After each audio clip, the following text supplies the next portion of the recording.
Good evening. It's Penny Billington here with Tea with the Druid. I'm hoping some of you will want to join me. And while we wait for the first few, I'll drink my ginger tea.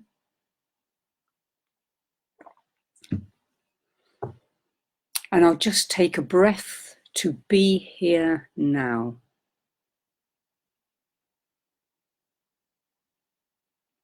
One breath with the earth beneath us, one with the sky above us, one with the green sea all around us that makes our beautiful planet into a blue-green planet. And here people are logging on, that's wonderful. Maka, Diana, Ellie, Vivian, John, Melanie, lovely, some well-known names and some new friends yet to meet, we might say. So thank you very much.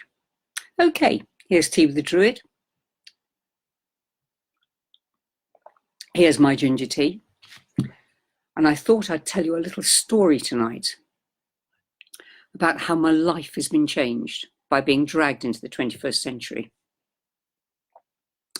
So my life has been changed, by which I mean my state of consciousness and relation to various aspects of the world has changed by being persuaded to have a smart TV. So obviously there's a bit of backstory here. Here it is. When I was a child, we had the Radio Times every week. The Radio Times is the organ of the BBC in England, and it tells you everything on the radio, everything on the television. It's still, I didn't buy this especially, I still have it. This arrived in our house every Thursday because your televisual entertainment started every Saturday with the big weekend. So on Thursday evening, my dad would take a pen and the Radio Times and would put a ring round everything he wanted to listen to on the radio, see on the television for the whole week, had the whole thing mapped out. And then when I had a home of my own and a family, he realised he need never think of another Christmas present ever if he got me an annual subscription to the Radio Times of my own. So instead of having to buy my own, I was able to have one delivered through the door. And guess what? I ringed round the special things. Why? Because I come from an age and an upbringing where if you miss it, it never comes again. This applies to loads of things, opportunities. If you didn't go to college when you're 18, that's it, the chance went, and you never ever got it again. If you didn't hear that radio programme, it would be gone forever. Now suddenly I've got a smart TV. Some of you probably have them, have you? Let's have a look. Hi Sigrid, hi Lawrence, hi Pauline. Many of you will have smart TVs. And you know that the neurotic urge to see it now, and technology helped with that, the urge to video it or get it on the Humax box or get a memory stick in, all those things, they've completely vanished from my life now. Completely vanished. Why? Because I have things at my beck and call. So I wasn't enthralled to television. I didn't watch huge amounts. But in a way, part of my brain was always rather pulled aside by the need to check on television and radio and make sure that I wasn't missing out on some wonderful programme. Poof, all that's gone. Absolutely brilliant. It's very freeing. And it goes increasingly with a world where everything I want is on offer, completely on offer. And I can eat a beef burger for breakfast at 6 o'clock in the morning, and I can eat cornflakes at 10 o'clock at night. I can do what I like. That's not the world I came from. It was possible in the world I came from, but not possible at the same time because we never did it. You had your cornflakes in the morning, you had your beef burger for tea, and you were in bed by 10 o'clock, I can tell you that. Now, as a Druid, I should be glad that I have this ultimate freedom, because Druidry is about celebration. And the vital thing about it is that I can cope with it, and it is brilliant, as long as I know inside myself that I'm enough and I don't need any of these millions of things. Because as long as I know that, then I don't start binging and overindulging and losing my focus. I instead am a complete person who is able to, in the privilege of living in the world, which many people can't in this world, where I can pick and choose what I want. So, because what's probably missing today in this unregulated life, where so many of us work from home, so we can actually do our work in our dressing gowns and this sort of thing, work at 10 at night, not get up till 12 in the morning. What we're losing is an essential sense of rhythm. Now, there was a huge amount of rhythm when I was a child. And one positive thing that many of you might remember as well was Friday night pocket money. So you didn't have sweets every day, but on Friday night you got your pocket money, and there was probably a ritualized journey to the sweet shop to get your comic and pick out your little bag of sweets. The lady took you very seriously. You felt very grown up. You brought your sweets home, you read your comic, and it was the child's version of of some sort of arcane tea ceremony, really. It was wonderful, and that made Friday special. Adverts try to revive this by saying, "Thank Crunchy, it's Friday." It's Friday night, give yourself a treat. When you give yourself a treat every day, somehow it's not a treat anymore. So I'm not saying for a moment I want to go back to the days of my growing up, because they were very supportive of the growing child in some ways and absolutely appalling in others. They were very regulated. There were rules for everything, not guidelines, but rules, the sort that you get when you poke your finger at people. And there were rules for adults as well. And this really was death to the creative spirit. It stopped a lot of people being creative. They lived out lives as society expected.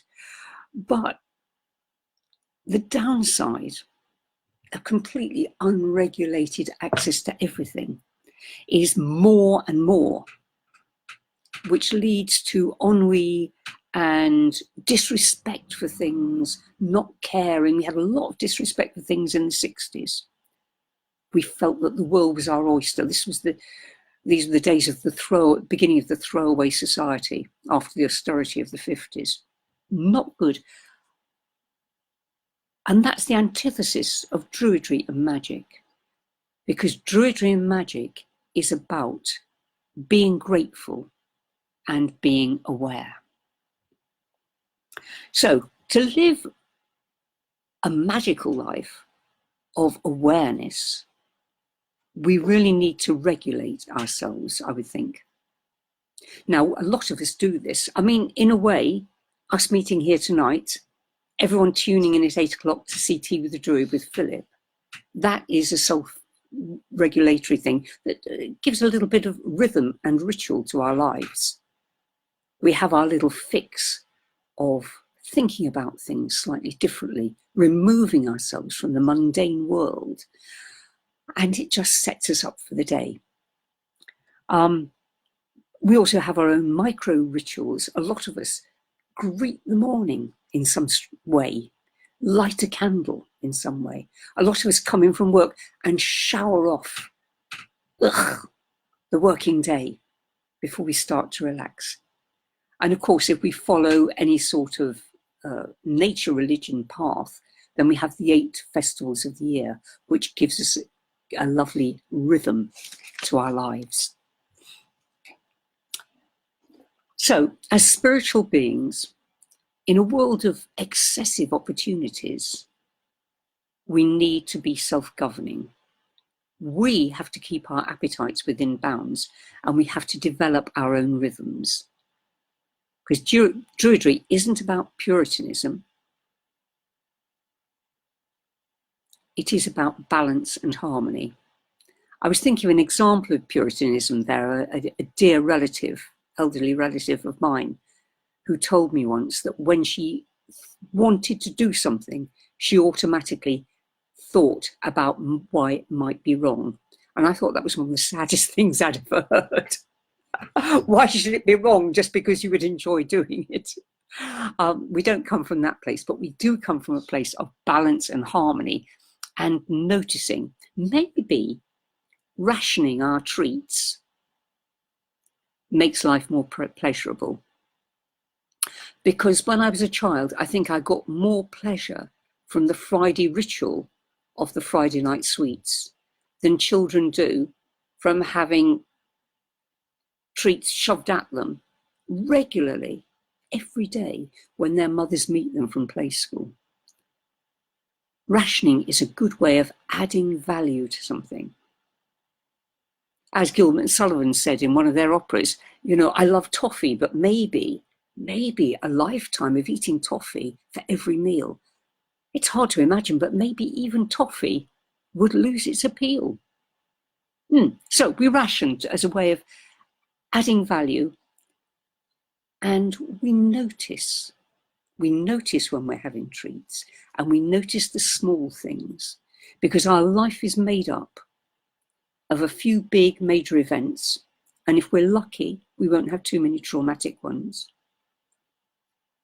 But for those few major events, we have 27 million tiny events, tiny opportunities to notice and see the magic of life. So let us take our smart TVs and act with discrimination and relaxation, and knowing that everything is there, but we don't need it. When we live life from noticing, our innate sense of right behaviour and our awareness, our growing awareness of what makes our spirit sing, keeps us on the right track. The more we do and notice, the more we get and understand the balance of what we have to do in the outside world and what is good for our spirit. And the more we notice, the more, strangely, opportunities tend to come along whereby those two parts of our being can actually mesh and meld. So those are my thoughts on smart TVs and not needing things because everything's available to us. The trick to not needing it is having it. When we go into our spiritual selves, we know that we are complete. So in 1 minute, I'm going to invite you to come on a meditation, and we'll just do that. We'll just harness the sense of completeness that we have in ourselves. Because completeness is never anything to do with the outward state. Completeness is nothing to do with mobility, age, health, finances, anything like that. And I know that because every therapist I've talked to about this has told me the difference in the people they help is nothing to do with those outward things, but is all to do with the spirit with which they engage with life. And we all know people of 90 who have kept their childlike spirit. And we all know people in their mid-20s who we can see are practicing to be middle-aged and solid and stolid and put their own restrictions around them. So let's resolve to be those light of spirit people and go within and find our completeness. These are some lovely comments. Too much is taken for granted these days, says Debbie. It is, yes. We have to restrict ourselves so that we can notice what is important to us and be grateful for everything, all the opportunities that we have. Oh, good. I'm glad I'm describing someone else's childhood as well as my own. Thank you, Jane. Okay, let's settle down now. I'm going to read a poem in the visualization. And this poem comes from a brilliant book called Earth, Air, Fire and Water, Pre-Christian and Pagan Elements in British Songs, Rhymes and Ballads by Robin Skelton. And I'm so bad at doing this. Here we go. Going the wrong way again. How does Philip do this? He does it ever so ably. I'll put a link to this. Magical writing. What we're going to do in our visualization is look for a plant. We did this a few weeks ago with Philip as well. This is St. Columba's plant. St. Columba, who founded the Abbey on Iona, which in itself is an incredibly magical, fairy-like island. And the reason I've chosen this, of all the plant bits of magic in this book, is because it says plantlet of Columba, without seeking, without searching. So this magical plant, which is a plant to bring you luck, any sort of luck you want, we get it without seeking and without searching. We just go within and it's going to be there. Then the poem mentions loads of different sorts of luck you can have. They're all luck from an agrarian society. Luck of sheep and luck of goats and luck of herds and luck of all sorts of wonderful things that were important to this community. I'm going to leave a pause after all these lucks because you might like to sing quietly to the plant yourself and ask it for the luck you want. And I suggest, unless you have your own ideas, that you think of the luck of qualities, the luck of joy, the luck of open-heartedness, the luck of being awareness of spirit, the luck of love, the luck of a generous heart, these sort of things. So I'll leave little pauses so you can interpolate with your own ideas. But for the moment, hello to a few more people. Great. Let's all join together and take a breath with the earth beneath us. And a breath with the sky above us.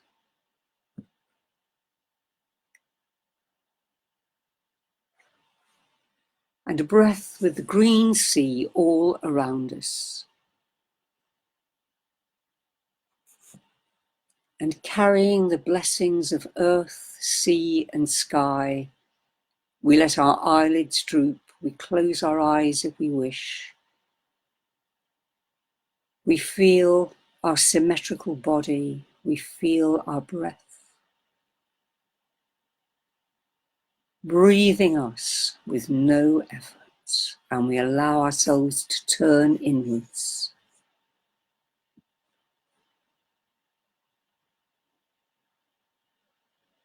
To go down and into our inner awareness. And as we do, we find ourselves in our very own grove of trees. A grove of trees with the afternoon sun shining on the branches.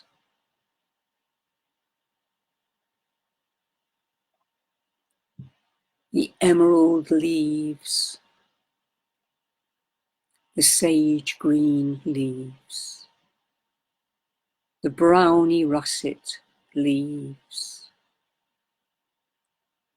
the brown and russet twigs, the black twigs of the birch,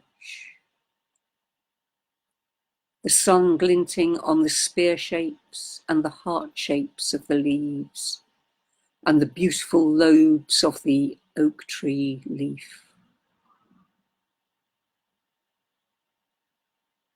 The sharp needles of the yews and the pines, your native trees in your native grove. And for tonight, there is a fire in the centre of your grove. Just a low fire because the sun is warm. Just a fire to say, hello, there's a druid at home. In a moment, you might want to put the kettle on it.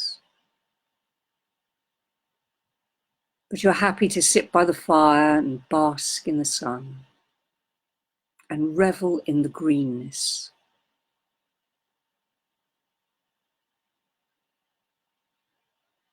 And as you feel gratitude for being here, and as you feel full, as each breath fills you with a sense of completeness and rightness, as you do this, you feel something just tugging at the periphery of your consciousness. And you know there is something in the grove that wants your attention. Something is calling to you.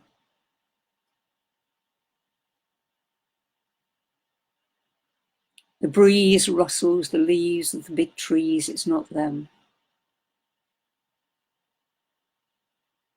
The breeze causes the flames of the fire to flicker, but it's not that.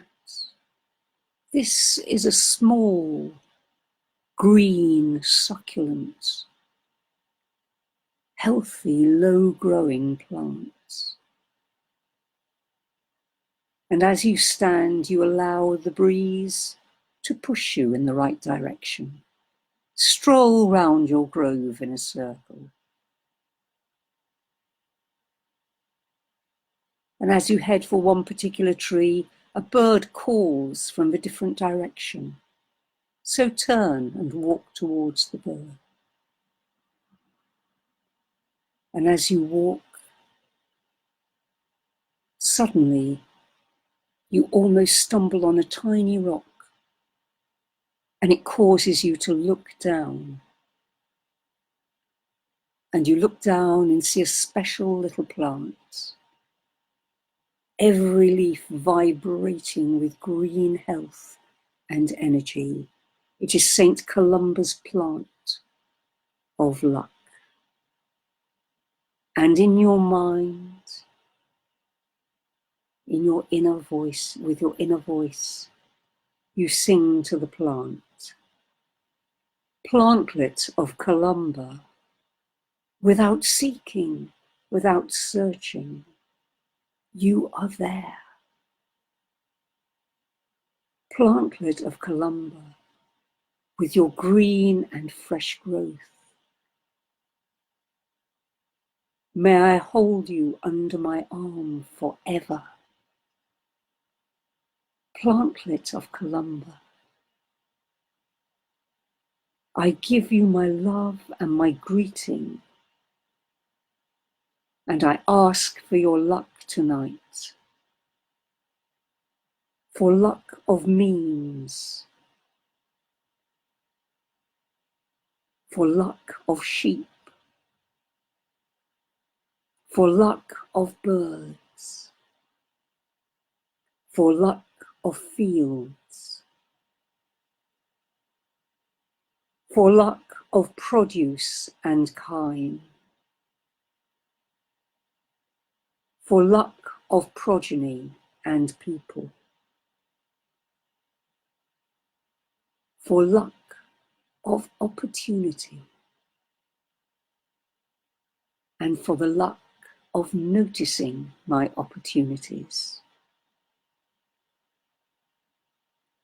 for the love of fish, for the luck of goats, for the luck of the harmony of the whole green-blue world. Through the three on high, through the three anigh, through the three realms, through the Druid tree eternal, plantlet of Columba, I praise you, and I cull you now. I cull you now. And with that phrase, you pick a sprig, and as you move it towards your arm, it disappears magically into your heart. The plant of luck, the plant of love, the plant of the ancient saint of the fairy island.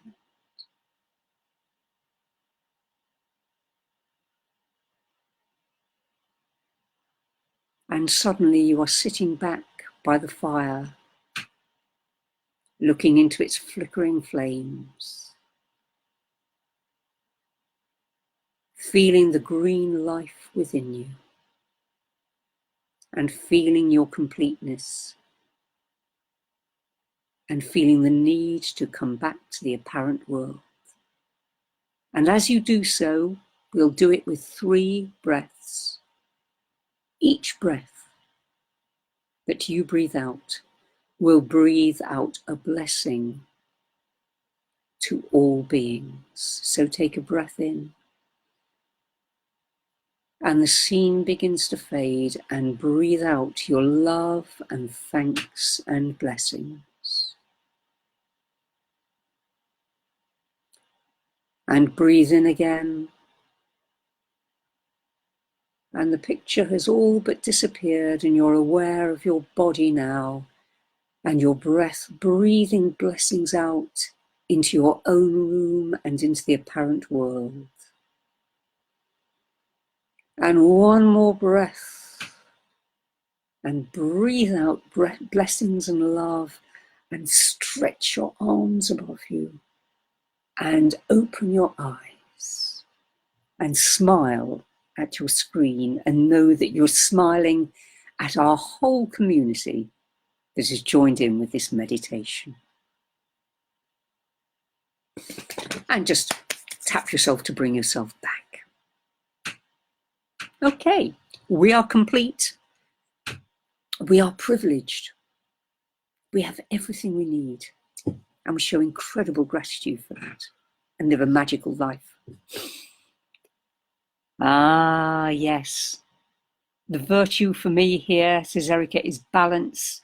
Julia says, yes, let's have our strawberries in June and our mince pies in December.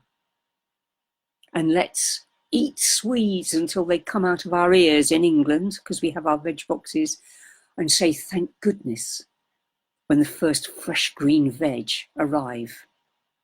Okay, thank you so much for being with me. I'm really looking forward to reading all your comments and getting back to you. But for now, I think I've kept you quite long enough. I'm going to end and say good night and have a blessed and grateful and magical evening and week. Thanks a lot. Good night.